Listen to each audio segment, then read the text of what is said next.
আসসালামু আলাইকুম বোনেরা, কেমন আছেন? আশা করি ভালো আছেন। আমিও ভালো আছি আলহামদুলিল্লাহ। আজকে বাজার থেকে দেখেন কি সুন্দর ডাঁটা শাক আছে, একদম তরতাজা লক করতেছে। আজকে ডাঁটা শাকে ভর্তা করব, আপনাদেরকে দেখাবো।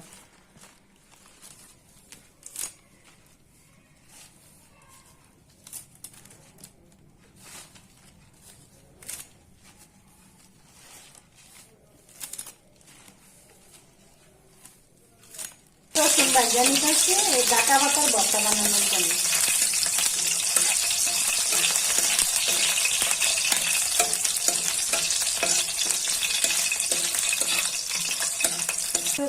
রসুন ভাজা হয়ে গেছে, উঠাই নিতেছি। এখন আবার এই ডাঁটা পাতাটা ভাজা নিই। এই যে দেখেন কি সুন্দর ভাজা হয়েছে। এখন গরম তেলে ডাঁটা পাতাগুলো দিয়ে দিচ্ছি।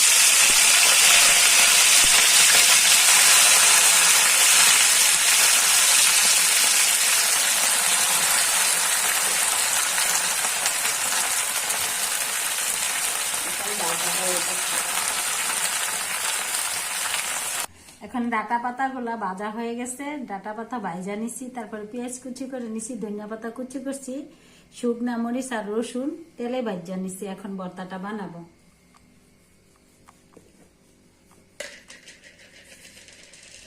দিয়ে দিচ্ছি স্বাদ মতো লবণ, মরিচ গুলা পাটাই বাইটটা নিম।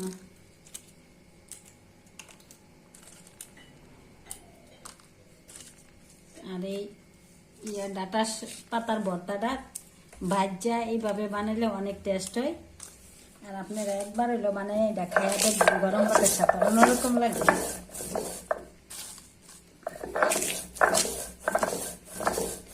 আর এই ভর্তাগুলো গরম ভাতের সাথে বেশি মজা লাগে।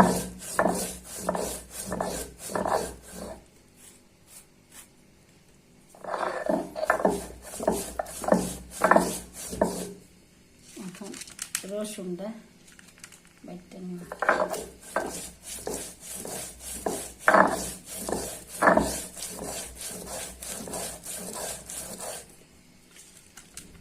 পাতাগুলা নিতেছি।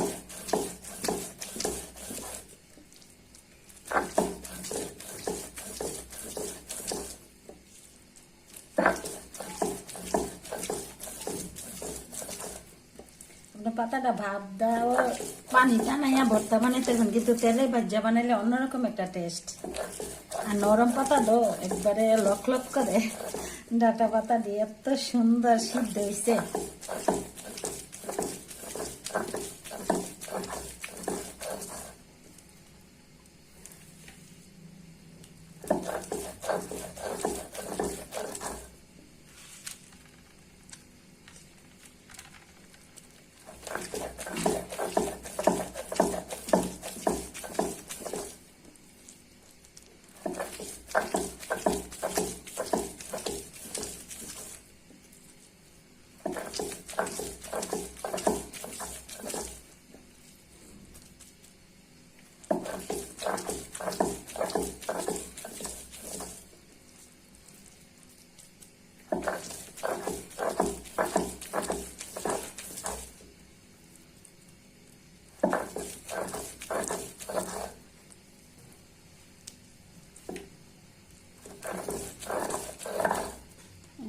সাথে দিয়া দিচ্ছি দেশি ধনিয়া পাতা, হাইব্রিড না, দেশি ধনিয়া পাতার সেন্টই অন্যরকম।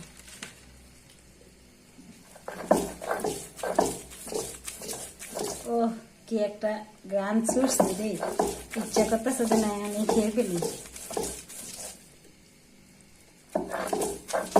আর এই শীতের সিজনে দেশি ধনিয়া পাতার দিয়া বাইটটা যদি যে কোনো ভর্তা বানানো অন্যরকম স্বাদ লাগে। বোনেরা, আপনারাও আমার মতো এরকম ভাবে ডাঁটা পাতা ভর্তা একবার যদি বানায় খায় বারবার খাইতে ইচ্ছা করবে, এত স্বাদ।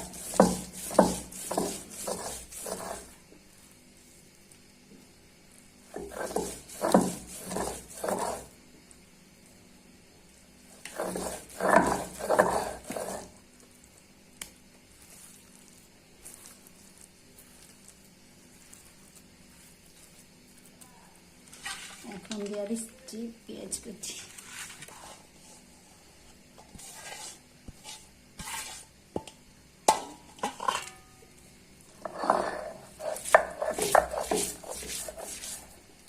পেঁয়াজ গুলাকে মিহি করবেন না, আদা আদা ভাঙ্গা রাখবেন, তাহলে গরম ভাতের সাথে খাওয়ার সময় কামড়ে কামড়ে পেঁয়াজ পড়বে, অন্যরকম একটা টেস্ট।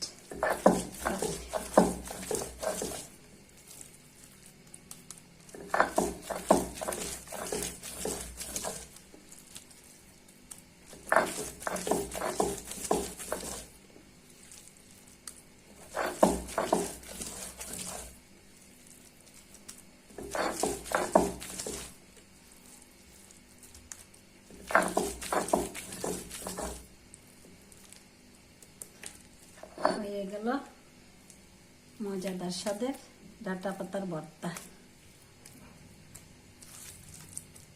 এই ভর্তাটা একটা লোভনীয় ভর্তা, একবার খেলে বারবার খাইতে ইচ্ছা করবে, এত স্বাদ। সাথে যদি একটু সরিষার তেল দিয়ে মাখাই নেন আরো স্বাদ।